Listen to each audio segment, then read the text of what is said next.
Yuk, lakukan etika batuk dan bersin berikut ini.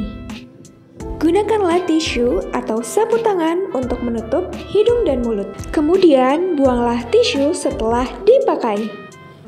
Jika tidak ada tisu atau sapu tangan, bisa gunakan lengan bagian dalam seperti ini. Kamu bisa juga menggunakan masker ketika kamu ingin batuk atau bersin. Kemudian, jangan lupa cuci tangan 6 langkah di air yang mengalir dengan menggunakan sabun. Yuk, lakukan etika batuk dan bersin ini untuk membantu mengendalikan infeksi di sekitar kita.